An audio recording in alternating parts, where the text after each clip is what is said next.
పిల్లలు సాయిరామ్. అమ్మమ్మ మళ్ళీ ఇంకో కథతో మీ ముందుకు వచ్చింది. ఈరోజు కథ ఏంటి తెలుసా? మంచి చేతులు. మరి మనము ఉదయాన్నే లేచిన వెంటనే మరి ఒక శ్లోకం చెప్పుకుంటాం కదా. అదేంటి? చేతులు చూసుకుని లేచిన వెంటనే కరాగ్రే వసతే లక్ష్మి, కరమధ్యే సరస్వతి, కరమూలే స్థిత గౌరీ, ప్రభాతే కరదర్శనం అని మనం ముగ్గురు దేవతల్ని చూసుకొని దండం పెట్టుకుంటాం కదా. మరి అది ఎందుకని? ఆ ముగ్గురు దేవతలు మన చేతుల్లో ఉన్నారట. దాని చేతి చివరలో లక్ష్మీదేవి ఉంది, చేతి మధ్య భాగంలో సరస్వతీదేవి ఉంది, చేతి మొదట్లో దుర్గాదేవి ఉంది. ఈ ముగ్గురు దేవతలు మనలోనే ఉన్నారని మనం భావించుకుని మనం ఇంకా చూసుకుని ఉదయాన్నే నమస్కరించుకుని అమ్మ మమ్మల్ని నడిపించు అని దండం పెట్టుకుని నిద్రలేస్తాం. అందరూ చేసేదే కదా ఇది. అందుకని ఇలా చేస్తున్నామంటే ఆ చేతులు మంచి చేతులై ఉండాలి కదా. మరి మంచి చేతులు అయితేనే ఇటువంటి ఆ చేతుల్లో లక్ష్మీదేవి, దుర్గాదేవి, సరస్వతీదేవి ఉంటారట. మరి ఆ మంచి చేతులు అంటే ఎలా ఉంటాయి? తెలుసుకోరు కదా. అదే మనం ఇప్పుడు తెలుసుకున్నాం. ఈరోజు కథ అదే. ఒకసారి దేవుడికి ఒక కోరిక కలిగింది. ఇంతకుముందు మనం నారదుని అడిగి కథ చెప్పుకున్నాం కదా. నారదుడు కదా. నారదుడిని అసలైన భక్తుడు ఎవరు తెలుసుకుంటా నారద అనేసి నారదుని పంపిస్తే ఆయన తీసుకొచ్చాడు కదా భక్తుడు ఎవరు. ఆ కథ గుర్తుంది కదా మీకు. అలాగే ఈ కథలో మంచి చేతులు ఎవరికున్నాయి, చక్కని కోమలమైన అంటే మంచి సాఫ్ట్గా అందంగా ఉన్న చేతులు ఎవరికి ఉన్నాయి, ఆ చేతులున్న వ్యక్తిని నా దగ్గర తీసుకురా అని స్వామి ఒక భక్తుని పంపించారట. అంటే ఆయనకేమో అన్ని శక్తులు ఉన్నాయి, ఆయన ఎక్కడికి కావాలంటే అక్కడికి వెళ్ళగలడు. అటువంటి వ్యక్తిని పంపించి ఒక మంచి చేతులు ఉన్న వ్యక్తిని నా దగ్గర తీసుకురా అని అన్నట్టుగట. మంచి చేతులు అంటే ఈయన ఆలోచించారు. మంచి చేతులు ఉన్నాయంటే ఎలా ఉండాలి? మంచి చేతులు అందంగా చక్కగా గోళ్ళకంత కలర్స్ వేసుకుని చేతుల లోపల మధ్య అంతా రంగులు వేసుకుని ఏ పనులు చేయకుండా సుకుమారంగా చక్కగా సాఫ్ట్గా అందంగా ఉండే చేతులు ఉండేది ఎవరికి ఉంటాయి? ఏ పనులు చేయని వాళ్ళకి ఉంటాయి. అన్ని రోజు పనులు చేసిన వాళ్ళకి కొంతగా అవుతాయి, కొంతగానో వరకు రఫ్ అవుతాయి చేతులు. మరి సాఫ్ట్గా ఉండాలి అంటే మరి మహారాణులు అలాంటి వాళ్ళకే ఉంటాయి కదా. అందుకని బహుశా రాణిగారు అయి ఉంటారు అని ఆయన వ్యక్తి ఏం చేశారట, రాజమందిరానికి వెళ్ళారు. రాజమందిరంలో మరి రాణిగారి మందిరం వేరే ఉంటుంది కదా. రాణిగారి మందిరానికి వెళ్ళి రాత్రి అయ్యేదాకా వేచి ఉన్నారు. ఆయన వెయిట్ చేస్తూ ఉన్నారు. రాత్రి అయ్యాక అందరూ నిద్రపోయారనిపించాక అప్పుడు నెమ్మదిగా రాణిగారి మంచం దగ్గరికి వెళ్ళారు. పడుకున్న చోటుకి వెళ్ళి చూస్తే చుట్టూ అంతా చక్కగా అందంగా అలంకరించబడి ఉంది. ఆ రాణిగారి రూమ్ అంటే చాలా అందంగా చేస్తారు కదా. వాళ్ళ పరిచారకులు సర్వెంట్స్ ఉంటారు కదా, చాలా బాగా అందంగా అలంకరిస్తారు. అందంగా ఉంది. మంచి సువాసన ధూప్ స్టిక్స్ అవి పెట్టారు. రూమ్ అంతా చాలా బాగుంది. చక్కగా లైటింగ్, అది కూడా రాత్రి కూడా లైటింగ్ ఉంది. ఇన్ని చూసారు ఆయన. మరి కానీ మంచం దగ్గర వెళ్ళేసరికి ఒక బ్యాడ్ స్మెల్ వస్తుంది. చాలా ఉంది, బాగా బ్యాడ్ స్మెల్ వస్తుందిట.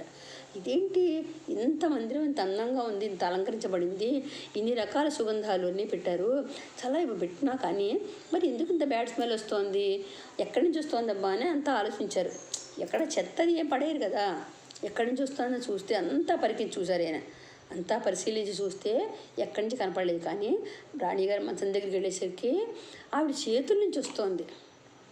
అమ్మో, రాణిగారి చేతుల నుంచి ఇంత కోమలంగా ఉన్న రాణిగారి చేతుల నుంచి ఇంత బ్యాడ్ స్మెల్ వస్తుంది ఏంటి అని అనుకుని, అయ్యో ఇంత అందంగా ఉన్నాయి చేతులు, కానీ ఇటువంటిది చేతులున్న ఈ వ్యక్తిని దేవుడి దగ్గర తీసుకెళ్తామా?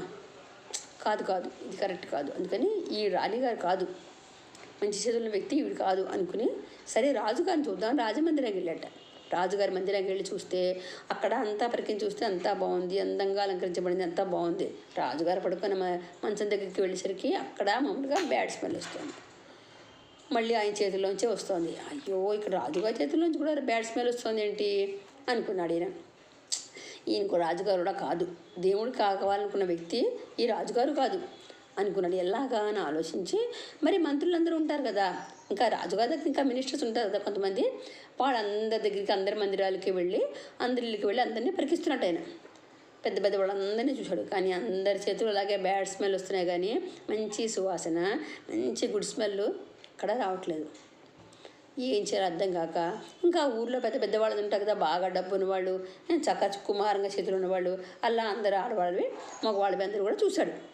ఎక్కడి నుంచి మంచి స్మెల్ రావటాల, అందరి దగ్గర బ్యాడ్ స్మెలే. ఇంకేం చేయాలి అర్థం కాలేదు దీనికి. అప్పటికే రాత్రి చాలా పొద్దుపోయింది, చాలా అర్ధరాత్రి అయిపోయింది. అందుకని ఈయన ఇంకా ఊరి చివరికి వెళ్ళిపోయి ఓ పొలాల్లో కూర్చుని ఎలాగా దేవుడు చెప్పిన మనిషి ఎవరు, ఆ వ్యక్తిని ఎలా నేను కనిపెట్టగలను, దేవుడి దగ్గరికి ఎలా తీసుకెళ్ళాలి అనుకుని ఆలోచిస్తూ కూర్చున్నాడు. చూసుకుంటే చల్లటి గాలి వస్తుంది, రాత్రి కదా, హాయి పొలాల్లో కూర్చున్నాడు. మొత్తం ఆ పొలాల్లోంచి చల్లటి గాలి వస్తుంది, హాయిగా ఇలా కళ్ళు మూసుకుని కూర్చుని ఆలోచిస్తున్నాడు. అంతట్లో గాలితోటి ఇలా కెరటాలుగాను మంచి వాసన వచ్చిందిట. చాలా మంచి సువాసన వస్తుంది. ఏంటబ్బా ఇంత పొలాల్లో నుంచి ఇంత మంచి వాసన వస్తుంది, ఎక్కడి నుంచి వస్తుంది అనుకుని ఆయన అలా పరిశీలించి మొత్తం జాగ్రత్తగా అబ్జర్వ్ చేస్తున్నట్ట. ఒక చోట నుంచి చూస్తుంది, ఒక దిక్కుని చూస్తుంటే ఈ వ్యక్తి వెళ్ళి ఆ దిక్కు నుంచి ఎక్కడి నుంచి అయితే వాసన వస్తుందో ఆ వైపుగా వెళ్ళాడు. వెళ్ళి చూస్తే అక్కడ ఏం కనిపించలా, అంత సువాసన కలిగించే వస్తువులు ఏమీ లేవు అక్కడ. చూస్తే ఒక రైతు అంటే ఒక ఫార్మరు పనులు చేసి రాత్రి ఇంకా అలసిపోయి అలా కళ్ళు పొడిచి పడుకున్నాడు, నిద్రపోతున్నాడు, మంచి నిద్రలో ఉన్నాడు. ఎవరబ్బా అని కొంచెం వాళ్ళ దగ్గరలో చూసేకి అతని చేతుల నుంచి మంచి వాసన వస్తుందిట, మంచి సువాసన కలుగుతుంది. అబ్బాయి ఏంటి అతని చేతుల నుంచి ఇంత మంచి వాసన వస్తుంది అని చేతులు చూస్తే బాగా రఫ్గా అయిపోయి, అంటే బాగా పనులు చేస్తారు కదా మరి ఫార్మర్స్ అంటే బోల్డ్ పనులు ఉంటాయి కదా వాళ్ళకి, అన్ని పనులు చేసేకి చేతులు రఫ్గా అయిపోయాయి, అందంగా అయితే లేవు. ఇదేంటి ఇతని చేతుల నుంచి ఇంత మంచి వాసన వస్తుంది, అయితే దేవుడు కోరిన వ్యక్తి ఇతనే అయి ఉండాలి అని అతన్ని లేపి ఆయన నిద్రలే అని నిన్ను ఒకసారి తీసుకెళ్తాను రా అన్నట్టు. సరే ఆ వ్యక్తి వెళ్ళాడు, ఆ ఫార్మర్ వెళ్ళాడు, ఇద్దరు కలిసి దేవుడి దగ్గర వెళ్ళారు. వెళ్ళేసరికి దేవుడి చిగులు తీసుకెళ్ళి చూపించట. స్వామి ఎంతోమందిని చూశాను, రాజుగారు, రాణి గారు, మంత్రులు అందరి చేతులు చూసాము, ఎవరి చేతుల నుంచి మంచి వాసన రావట్లా, కానీ పొలాల్లో ఏమీ లేకుండా అలాగా మట్టిలో పడుకుని నిద్రపోతున్నాడు. ఈ వ్యక్తి చేతి నుంచి, ఈ రైతు చేతి నుంచి ఎంత మంచి వాసన వస్తుందో స్వామి, మీరు కోరిన ఈ వ్యక్తి అనుకుని నేను తీసుకొచ్చాను చూడండి అన్నట. అప్పుడు చూసి ఆ భగవంతుడు అన్నట్ట, నిజమే నువ్వు మంచి కరెక్ట్ పని చేసావు, ఇతనే అసలైన వ్యక్తి, మంచి చేతులు నేను అడిగిన మంచి చేతులు ఇతనివే. ఎందుకో తెలుసా, ఇతను పగలంతా కష్టపడి పని చేస్తాడు, పంట పండిస్తాడు, ఆ వచ్చిన పంటలోంచి తనకు కొంత భాగమే ఉంచుకుని మిగిలిన భాగం అంతా దానాలకు ఉపయోగిస్తాడు. అందరికీ తనకన్నా ఇంకా లేని వాళ్ళు ఎవరున్నారో ఎవరికి అవసరమో వాళ్ళందరికీ పంచిపెట్టి అప్పుడు మిగిలింది తాను తీసుకుంటాడు. అందుకని ఆ చేతులు నాకు ఇష్టం, అవి అందుకని అంత సువాసన వస్తున్నాయి ఆ చేతులు. ఎవరికీ దానం చేయకుండా, ఏ మంచి పని చేయకుండా, ఎవరికీ సహాయం చేయకుండా తనకు తానే చూసుకునే చేతులు మంచివి ఎలా అవుతాయి? 10 మందికి ఉపయోగపడి అందరికీ సహాయపడి మంచిగా ప్రేమగా ఉండేవి మన వ్యక్తి చేతులు మాత్రమే అంత సువాసన వస్తాయి. అందుకని ఈ వ్యక్తి చేతులు అందుకని అంత సువాసన వస్తున్నాయి. ఇతని దానగుణమే, ఆ దానగుణం వల్లే అతని చేతులకు అంత సువాసన వచ్చింది అని చెప్పాట. చూసారా మరి, అర్థమైందా? అంటే మన చేతులకి మంచి గుణం అనేది ఏమిటి, మన అవయవాలన్నింటికి కూడా అంటే మన బాడీ పార్ట్స్ అన్నింటికీ కూడా అలంకారము. అంటే మనకి ఏదైతే వస్తువు ఉందో అదే అలంకారం వస్తుంది, కానీ మనం ఏదైనా బంగారాలు అవి కాదు.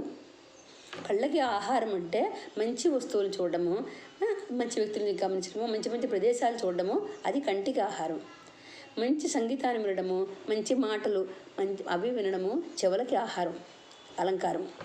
ఇంకా ముక్కుకి మంచి వాసన చూడడము, సుగంధాల వాసనలు, మంచి పొలాలు, మంచి గాలి అటువంటి ఉన్న ఆ గాలిని ఆస్వాదించడమే చెవులకి ఆహారము. నోటికి మంచి మాట మాట్లాడడం నాలుకకి ఆహారం. మనం తినే మంచి మంచి ఆహార పదార్థాలు కాదు, మనం మంచి మాట మాట్లాడి అందరికీతోనూ ప్రేమగా ఉండి ఎవరికైతే కష్టం కలగకుండా మాట్లాడతామో అది నోటికి ఆహారం.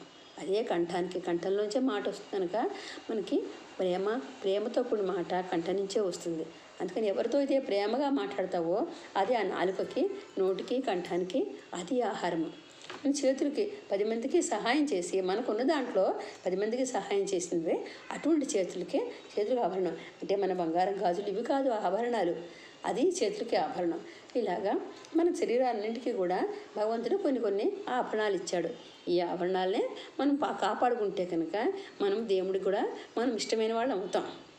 అందుకని భగవంతుడికి మనకి ఇష్టమైన వాళ్ళం మనం అయ్యామనుకోండి, ఆయనే మనం చూసుకుంటారు కదా, మనకి ఏం అవసరం ఉన్నా అన్నీ ఆయన చూస్తారు కదా.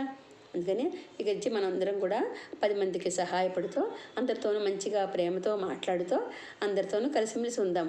బాగుంది కదా? సరేనా? ఇంకోసారి ఇంకో కథతో మళ్ళీ కలుసుకుందాం. సాయిరామ్.